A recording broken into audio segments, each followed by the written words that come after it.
तो मैं आपको डायरेक्ट ले चलता हूँ उमेश शर्मा जी से, जो इस पुस्तक में जो ऑपरेशन मोहन लिखा है आपने, थोड़ा सा संक्षेप में बताएं। ये ऑपरेशन मोहन, इतना सुंदर नाम आपने किस विषय पे लिखा है, देश समझना चाह रहा है। ये कार्य मुझे मिला तो सबसे पहले ये ज़रूरी होता है कि फ़ाइल तैयार की जाए और फाइल का एक कोड नेम रखा जाए जिसके बारे में सिर्फ उसमें काम करने वालों को पता हो, या उस फाइल के अंदर उनकी जो फाइंडिंग्स हैं, जो वो फील्ड में जाके काम करते हैं, उसके बारे में लिखा जाए। तो उस वक्त ये तय हुआ कि इसका नाम ऑपरेशन मोहन रखा जाए।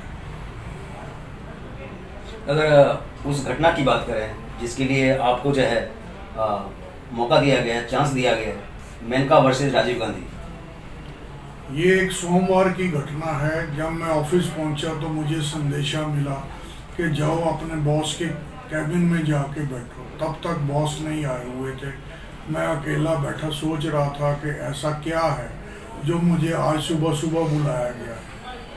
कुछ देर के बाद जब मेरे बॉस आए तो वो बड़ी अजीब सी बातें कर रहे थे, कभी इधर कभी उधर।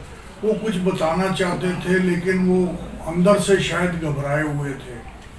धीरे धीरे बात खुलते खुलते पता चला कि ललित सूरी, जो कि पूरे हिंदुस्तान का एक बहुत बड़ा होटल किंग है, वो उनके घर पे आया था अपने बॉडीगार्ड्स के साथ, अपने सपोर्टिंग जो उसकी स्टाफ था उनके साथ आया था।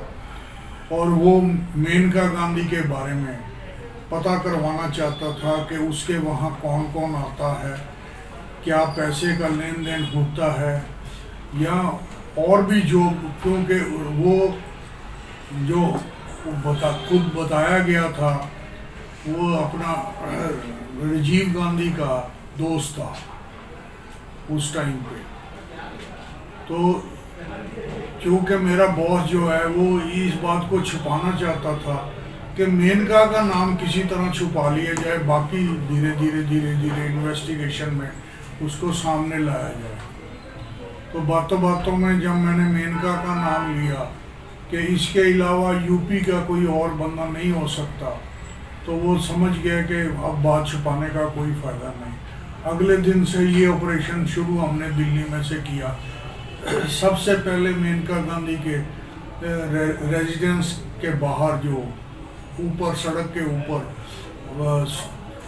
बस स्टॉप था, वहाँ सर्वेलेंस स्टार्ट करी। नीचे से जो भी गाड़ी उनके घर के अंदर जाती थी उसका नंबर नोट कर लिया जाता था, बाद में आरटीओ से उसकी डिटेल ले ली जाती थी। इसी तरह उसके ट्रांसपोर्ट ऑफिस में और जो अपना संजय गांधी मंच था उसके ऑफिस में, सब जगह हमने एक दो आदमी लगा के दिन भर की आवाजाही का रिकॉर्ड इकट्ठा करना शुरू किया। बीच में एक समय आया जब हमें ललित सूरी की तरफ से पता चला कि मेनका जो है ये अमेठी जा रही है। तो जिस दिन हमने जाना था अमेठी, उस दिन संडे था।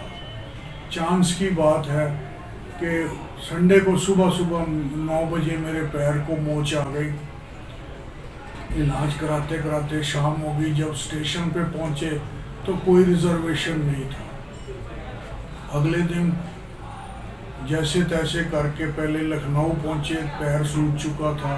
धीरे धीरे करते करते अमेठी जाने के बजाय उसको हराने के लिए मैंने एक नारा दिया था, बेटी है सरदार की, देश के गद्दार की। वो जो नारा था वो मेनका के खिलाफ नहीं था, मेनका के पिताजी के खिलाफ था। और पिताजी का इस पूरे खेल के अंदर कोई रोल नहीं था। वो एक इज्जतदार पुलिस अपना आर्मी अफसर था। उसके बारे में मेनका को हराने का कोई और दाव में सोचता तो शायद हो सकता है कि मैं अपना काम उस वक्त और अच्छे से कर सकता। पर मुझे उस वक्त यही सूझा कि ये नारा जो है ये काम कर जाएगा, और एक ही दिन में या एक ही रात में, बहुत कम समय में पूरी कॉन्स्टिट्यूएंसी में ये नारा फैल गया। नतीजा क्या हुआ वो अखबारों में और आज हिस्ट्री बन के सब कुछ सामने है। ऑपरेशन के बाद तीसरे दिन मुझे दूसरी नौकरी मिल गई थी।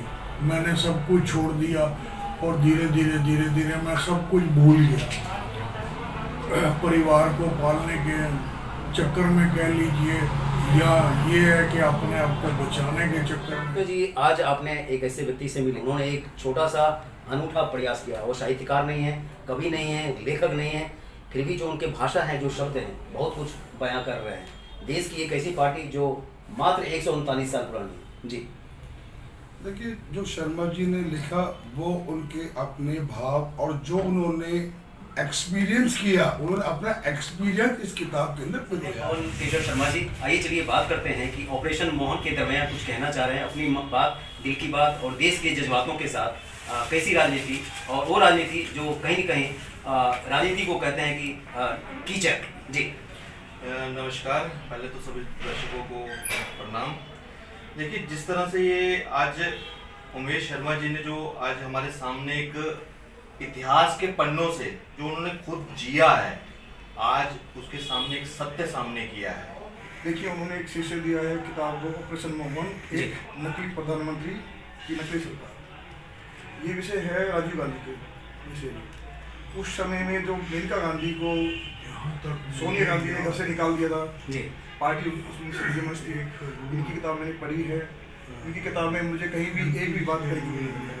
ये लगता है कि 140 करोड़ भारतीयों तक पहुंचनी चाहिए। ये खाली देश तक ही नहीं, पूरी दुनिया तक जाना चाहिए।